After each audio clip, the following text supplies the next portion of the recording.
Okay భయ్య, finally Devara గురించి ఒక క్లారిటీ అయితే వచ్చేసింది. 500 crore క్లబ్ అయితే కొంచెం డౌట్గానే కనిపిస్తుంది ఇప్పుడు దాకా అయితే. సో ఈ వీడియో సెగ్మెంట్ అయితే మనం 3గా డివైడ్ చేసుకుందాం. ఫస్ట్ కలెక్షన్స్, దాని తర్వాత వాట్ వర్క్, దాని తర్వాత ఏమైతే నాకు ఈ మూవీలో వర్కౌట్ అవ్వలేదో. సో ఈ ఒపీనియన్స్ అయితే డిఫరెంట్ ఉండొచ్చు, కాకపోతే ఇది నా ఒపీనియన్ మాత్రమే. సో కంటిన్యూ చేద్దామా. సో ఫస్ట్ వచ్చి ఈ మూవీకి ఫస్ట్ వీక్లో 304 crores కలెక్షన్స్ వచ్చింది భయ్య అనుకుంటే. నాకు తెలిసి మూవీ వీళ్ళు పోస్టర్ బ్లాక్ బస్టర్ అట్టా ఇట్టా అని చెప్తున్నారు, కాకపోతే బ్లాక్ బస్టర్ అయితే కాదు. పెట్టిన దానికి ఖచ్చితంగా ప్రాఫిట్ వస్తుంది, కాకపోతే అండ్ పెట్టిన దానికి పెట్టినంత ప్రాఫిట్ అయితే చెప్పలేము, ఎందుకంటే అంత రాలేదు. మూవీ హిట్ అయింది, ప్రాఫిట్స్ వస్తున్నాయి అంతే. హిట్ అంతే, super hit, bumper hit, block buster అంతా చెప్పలేం. ఎందుకంటే మూవీలో కంటెంట్ బాగా దెబ్బ వేసింది. కొట్టాల శివ సెకండ్ హాఫ్ ఏం చేసావు భయ్యా నువ్వు? సరే దాని గురించి మాట్లాడుకుందాం ఫస్ట్. సరే మూవీలో ఫస్ట్ ఎందుకు మూవీలో అంత మిక్స్డ్ రివ్యూస్ వచ్చింది? అంత మిక్స్డ్ రివ్యూస్ వచ్చినా మూవీలో ఎట్టడా ఫస్ట్ వీకెండ్లో ఇంత కలెక్షన్ వచ్చింది అనుకుంటే, మెయిన్ వచ్చి ఎన్టీఆర్ చేసిన ప్రమోషన్స్ భయ్య. ఏమన్నా ప్రమోషన్స్ చేశారు భయ్య. బాలీవుడ్ పీపుల్ అయితే ఎత్తుకోమని చెప్పి ఇచ్చేసారు భయ్య. ఫస్ట్ వీకెండ్లో 50 crores కలెక్షన్స్. అబ్బా చిన్నగా వేయలేదు, భయంకరంగా వచ్చింది. బాలీవుడ్లో అయితే ఒకే ఒక ప్లేస్లో ఫ్లాప్ అయిందంటే తమిళనాడు మాత్రమే. అసలు తమిళనాడు అయితే డిసాస్టర్ అని చెప్పాలి మూవీ అయితే. మిగతా ప్లేస్ ప్రతి ఒక్కరి దగ్గర హిట్ అయింది. రీజన్ వచ్చి మెయిన్ ఎన్టీఆర్ ప్రమోషన్స్. సెకండ్ వచ్చి అనిరుద్ బీజిఎం భయ్య, సాంగ్స్ బీజిఎం భలే వేసాడు భయ్య. నాకు తెలిసి బిగ్గెస్ట్ ప్లస్ ఈ మూవీలో వచ్చి కాస్టింగ్ అండ్ మ్యూజిక్ డైరెక్టరే. నిజంగానే ఇద్దరు వచ్చి మూవీని నిలబెట్టారు ప్రామిస్గా చెప్పాలంటే. దాని తర్వాత ఎన్టీఆర్ మూవీ కోసం వెయిట్ చేసిన 6 years భయ్య. సోలో మూవీ కోసం 6 years వెయిట్ చేశారు. అరవింద సమేత అబ్బా ఏమన్నా ఉన్నిందబ్బా, యాక్షన్స్, సిక్స్ ప్యాక్ చూస్తే గూస్ బంప్స్ వచ్చింది. ఆ రేంజ్ స్టఫ్ ఖచ్చితంగా ఈ మూవీలో లేదు. But still NTR solo movie చూడడానికి కోసం చాలామంది అయితే మూవీకి వెళ్ళారు. నేను కూడా, నాకైతే తట్టుకోవడం ఫస్ట్ డే ఫస్ట్ షో వెళ్ళిపోవాలి అంతే. నేను చెన్నైలోనే చూసాను మూవీ. చెన్నైలో కూడా ఫస్ట్ డే అయితే మాత్రం హౌస్ఫుల్స్ పడింది. సండే ప్యూర్ డ్రాప్ భయ్యా. సండే అయితే అసలు మా ఫ్రెండ్ సండేనే వెళ్ళాడు. ఆల్మోస్ట్ హాఫ్ ద థియేటర్ వచ్చి వేకెన్సీగానే ఉండిందంట, ఎవరు రాలేదంట. సో మీకు తెలిసిన పరిస్థితే. సో మెయిన్ రీజన్స్ వచ్చి 3 ఎన్టీఆర్ 6 years అవుతుంది. సో సోలో మూవీ వేరే, ఖచ్చితంగా వచ్చాడు, ఇచ్చేశాడు భయ్య. ఫ్యాన్స్ అయితే హిట్ మాత్రం నిజంగా చెప్తున్నా. ఈ మూవీ ఎన్టీఆర్ కాకుండా ఇంకెవ్వరు నటించున్నా అయితే ఖచ్చితంగా డిసాస్టర్ ఏంటది.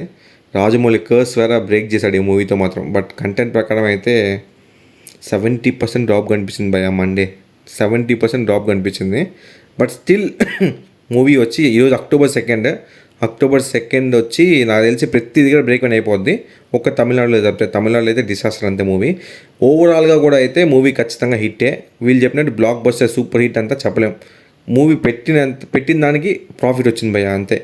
సెకండ్ వచ్చి ఏం వర్క్ అయిందని మూవీలో నేను చెప్తున్నా. ఏం వర్క్ అయిందంటే మెయిన్ వచ్చి ఒక మూవీకి మెయిన్ కావాల్సింది వచ్చి స్టోరీ భయ్య, director, screenplay, music director, casting వచ్చి ఎన్టీఆర్ ఒక కాస్టింగ్ తప్పితే మిగతా ఏది వర్కౌట్ అవ్వలేదు. అది మళ్ళీ మాట్లాడుకుందాం. ఎన్టీఆర్ మెయిన్ యూఎస్బీ మూవీకి. దాని తర్వాత అనిరుద్ధ్ బీజిఎం. దాని తర్వాత ఫస్ట్ హాఫ్ అయితే నిజం చెప్తున్నా వేరే లెవెల్లో ఉంది. ఇవన్నీ ప్లస్. ఇది కాకుండా సెకండ్ హాఫ్లో అయితే మూవీ అయితే ప్యూర్ డిసాస్టర్. ఏది వర్కౌట్ అవ్వలేదు భయ్య నాకు తెలిసి. మెయిన్ వచ్చి ఒక్క క్యారెక్టర్ కూడా ఫుల్ ఫెలిస్డ్ అవ్వలేదు. అసలు మూవీలో బైరా అనే మెయిన్ అని చెప్పారు, ఓకేనా. బైరా క్యారెక్టర్ ఏమైందని కూడా తెలియదు. ఇట్లా అంత వీక్ అయిపోయింది సెకండ్ హాఫ్ వచ్చేటప్పటికి. మరీ రొటీన్ సుత్తేంది భయ్య, నాకు అర్థం కాదు. అసలు తట్టుకోలేకపోయినా నేనైతే. దాంతో ఎన్టీఆర్ వరా క్యారెక్టర్ ఎంత వీక్గా ఉందంటే మూవీలో అంత వీక్గా ఉంది.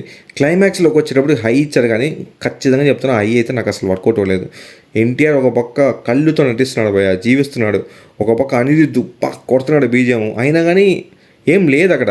స్టోరీలు దమ్ము లేదు అసలు. స్టోరీలు ఆ పాయింట్కి వచ్చేటప్పటికి ఒక హై రావాలి, వస్తుంది అనుకుని రాస్తారు. కానీ రియల్గా చెప్పాలంటే ఆన్ పేపర్ వర్క్ అయిపోయిండొచ్చు, కానీ బట్ ఆన్ స్క్రీన్ అయితే ఖచ్చితంగా వర్కౌట్ అవ్వలేదు. దాని తర్వాత వచ్చి జాన్వీ కపూర్ భయ్య. జాన్వీ కపూర్ అసలు ఎందుకు మూవీలో ఉందని కూడా నాకు తెలియదు. ప్రమోషన్స్లో అయితే ఏం చెప్పారంటే జాన్వీకి సెకండ్ హాఫ్లోనే ఎక్కువ ఉంటుందని చెప్పారు. కాకపోతే అంటే సెకండ్ పార్ట్లోనే ఎక్కువ ఉంటుందని చెప్పారు. కాకపోతే సెకండ్ హాఫ్లో అయితే అసలు జాన్వీ క్యారెక్టర్ చాలా వీక్గా ఉంది. ఎంత వీక్ అంటే లిటరలీ నేను చెప్తున్నా, ఆ ఒక్క పాట కోసం రాసుకున్నట్టు ఉండింది ఆ పోర్షన్ మొత్తం. నాకు తెలిసి డైరెక్టర్కి ఎడిటర్కి కూడా అనిపించుంటుంది ఈ మూవీలో 2 సాంగ్స్ దేనికబ్బా, ఒక సాంగ్ చాలని చెప్పి ఇంకో సాంగ్ కూడా లేపేశారు. సో నాకు కూడా దీన్ని లేపేసి ఎన్టీఆర్కి వాళ్ళ సన్నికి మధ్యన బాండింగ్, ఆ బాండింగ్ వచ్చి కొంచెం ఎక్స్టెండ్ చేసి ఉంటే బాగుంటుంది. ఎందుకంటే అసలు బాండింగే లేనప్పుడు ఆ క్లైమాక్స్లో ఒక ట్విస్ట్ వచ్చేటప్పుడు మనకి ఎలా కనెక్ట్ అవుతుంది? అసలు అయితే నాకు అసలు రియల్గా చెప్తున్నా అసలు కనెక్టే కాలేదు. నన్ను అడిగితే ఆ ఆయుధ పూజ సాంగ్ ఉంది కదా, ఆ సాంగ్ అయిన తర్వాత అక్కడే మూవీ అయిపోయింది భయ్య నాకు తెలిసి లిటరలీ. దాని తర్వాత ఫుల్గా లాగే, దాని తర్వాత ఏం లేదు మూవీలో నిజం చెప్పాలంటే. ఆ, బాబీ డియోల్ గారు ఉన్నారని చెప్పారు. నేనేమనుకున్నానంటే రియల్గా చెప్తున్నా, నేనేమనుకున్నానంటే బాబీ డియోల్ వచ్చి ఎన్టీఆర్ని చంపేస్తాడు, సో అదే మనకు వచ్చి పోస్ట్ క్రెడిట్స్ సీన్ అయింటుంది అనుకున్నా. కాకపోతే వీళ్ళు ఇచ్చారు చూడు భయ్య ట్విస్ట్, ఆ ట్విస్ట్ అయితే అబ్బా తల తిరిగిపోయింది నాకైతే. అసలు బాబీ డియోల్ని అంత పెద్ద యాక్టర్ని మీరు పెట్టుకున్నప్పుడు మీరు ఎందుకు మూవీలో లేటని అడిగితే మేము వచ్చి బాబీ డియోల్ షూట్ చేశాము, కాకపోతే మేము కావాలనే దీంట్లో పెట్టలేదు అని చెప్పారు. మరి ఏందిరా, చెవులో పూలు పెట్టచ్చు కానీ కాలీఫ్లవర్ పెడతారు ఏంది భయ్యా? మరి ఏమన్నా నమ్మేటట్టు ఉందా? నాకు తెలిసి బాబీ డియోల్ని పెట్టుకొని క్లైమాక్స్ని అయితే హై తీసుకొచ్చిండొచ్చు. లిటరలీ నాకు మూవీ చూసిన తర్వాత why should I wait for part 2 భయ్యా? నాకు అర్థం కాదు. నేను దేనికోసం పార్ట్ 2 వెయిట్ చేయాలి? నాకు లిటరలీ నాకు ఇదే క్వశ్చన్ అనిపించింది నేను థియేటర్ నుంచి బయటకు వచ్చినప్పుడు. ఫస్ట్ హాఫ్లో అయితే ఎంత సాటిస్ఫాక్షన్ అయ్యానో సెకండ్ హాఫ్లో మొత్తం పోయింది భయ్యా. ప్లస్ మార్కులు మొత్తం నెగిటివ్కి నెగిటివ్ అయిపోయింది నిజం చెప్పాలంటే. సో ఇదే నాకు అనిపించింది. మరి ఇంత హార్ష్గా ఉన్నాను ఏందబ్బా అనుకోబాక నిజం చెప్పాలంటే. లిటరలీ బాధ ఉంటుంది కదా భయ్య, మూవీ అంత బాగుంటుంది అనుకుని వెళ్ళినప్పుడు మరీ క్లైమాక్స్ వచ్చి నాకు సెకండ్ హాఫ్ కూడా వదిలేపోయా. క్లైమాక్స్ చూసిన తర్వాత అయితే నాకు లిటరలీ ఏందబ్బా ఇట్లా చీట్ చేశారు అనిపించింది నాకు. ఎన్టీఆర్ కూడా ప్రమోషన్స్లో ఏం చెప్పాడంటే కరణ్ షోలో ప్రమోషన్ చేశారు బాలీవుడ్లో. ప్రమోషన్ చేసినప్పుడు లిటరలీ నేను లాస్ట్ 10 minutes కోసం ఆ ట్విస్ట్ కోసం అయితే వెయిట్ చేస్తున్నాను. ఇట్లా చిట్టికేసి చెప్పాడు భయ్య, అది కానీ వర్కౌట్ అయితే బ్లాక్ బస్టర్ కన్ఫర్మ్ అని చెప్పాడు. సో నేను పెద్ద కూడా ఎక్స్పెక్టేషన్ పెట్టుకోవాలి. ఫస్ట్ హాఫ్ అయిన తర్వాత ఆ మూవీ బాగుంది, సెకండ్ హాఫ్ క్లైమాక్స్ మినిమం ఉంటే చాలనుకున్నా. లిటరలీ ఎన్టీఆర్ ప్రమోషన్స్ చూసిన తర్వాత నాకు బాధ వేసింది భయ్య, ఎందుకు చూసాననిపించింది నాకైతే ప్రమోషన్స్ అయితే. ఒక విధంగా చెప్పాలంటే ఆ ఈవెంట్ జరగకపోవడం కూడా మంచిదే అనిపిస్తుంది. జరుగుంటే ఒకవేళ ఎక్స్పెక్టేషన్ ఇంకా ఎక్కువ అయిండొచ్చు, మూవీ అయితే ఇంత కలెక్షన్స్ కూడా వచ్చి ఉంటుందని తెలీదు. సో లిటరలీ నన్ను అయితే ఎన్టీఆర్ పర్సనల్గా చీట్ చేసినట్టే అనిపించింది నాకు ప్రమోషన్స్ ద్వారా. సో నెక్స్ట్ టైం అయితే ప్రమోషన్స్ నమ్మి మాత్రం మూవీకి వెళ్ళబాకండి. నేనైతే ప్రమోషన్స్ చూసిన తర్వాత కూడా మినిమం గ్యారంటీ అనుకున్నా. సో మినిమం గ్యారంటీ అయితే నాకు మ్యాక్సిమం గ్యారంటీ అయితే ఫస్ట్ హాఫ్లోనే వచ్చేసింది, బట్ మొత్తం సెకండ్ హాఫ్ అండ్ క్లైమాక్స్లో దొబ్బేసింది భయ్య. సో మీరు చెప్పండి, మీకు ఎన్టీఆర్ ఫ్యాన్స్ ఉంటారు చాలామంది, ఎన్టీఆర్ ఫ్యాన్స్కి అయితే ఈ మూవీ నచ్చచ్చు. నేను చెప్తున్నా యాజ్ అ జనరల్ ఆడియన్స్గా అయితే నాకైతే దెబ్బేసింది భయ్య కంటెంట్. సో చూద్దాం, 70% మండే డ్రాప్ అయితే చూసుకోవచ్చు మీరే. నాకు ఒకటికే కదా, చాలామందికి ఇదే ఫీల్ అయ్యొచ్చు. మూవీ అయితే మాత్రం హిట్టే, రాజమౌళి కసి అయితే బ్రేక్ అయింది, బట్ కంప్లీట్గా బ్రేక్ అయిందని చెప్తే కాదనే చెప్తాను నేను. ఎన్టీఆర్ కానీ లేకపోతే ఈ మూవీ అయితే డిసాస్టరే ఖచ్చితంగా. సో యాజ్ జనరల్ ఆడియన్స్ మీ ఒపీనియన్ చెప్పండి, యాజ్ ఎన్టీఆర్ ఫ్యాన్స్ కూడా మీ ఒపీనియన్ చెప్పండి.